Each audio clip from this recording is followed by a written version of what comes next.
Okay ഇവനെ ഇവിടുത്തെ പൂച്ച ഏതാണെന്ന് നല്ല കൃത്യമായിട്ട് അറിയാം കേട്ടോ. എന്തിനാ ഈ ദേഷ്യം കളിക്കുന്നതെന്ന് അറിയാം. പരാതിയാണ് പരാതി. എന്തിനാണെന്നറിയോ? കിടക്കണുണ്ട്. ഇത് ഞങ്ങളുടെ വീട്ടിലെ പൂച്ചയല്ല കേട്ടോ, അപ്പുറത്തെ വീട്ടിലെ പൂച്ചയാണ്. ഇതിങ്ങോട്ട് വന്നിട്ടാണ്. ഇതിനോട് കിടത്താൻ വെക്കില്ലായിരുന്നു. ഞാൻ പോയിട്ട് എന്നിട്ട് എടുത്തിട്ട് വന്നതാണ്. ഇതുവരെ വന്ന് കിടക്കുന്നതുകൊണ്ടുള്ള കല്യാണ് കാണിക്കുന്നത്. എൻ്റെ വീട്ടിലെ പൂച്ചകളെ കണ്ടാൽ കൃത്യമായിട്ട് അറിയാം.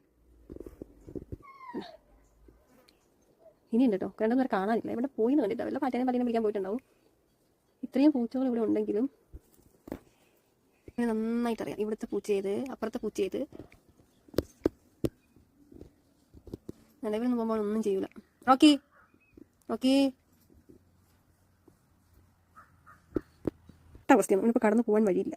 കടന്നു പോയി അവൻ പിടിക്കും. അതുകൊണ്ട് പുള്ളിക്കാരൻ എങ്ങനെ എസ്കേപ്പ് ആവാമെന്ന് ആലോചിച്ചിരിക്കുകയാണ് അവിടെ. കുട്ടോ, നിനക്ക് വീട്ടിൽ പോകണോ? നീ എങ്ങനെ കടന്നു പോകും? റോക്കി ഉറങ്ങുമ്പോൾ പോയിക്കോട്ടോ.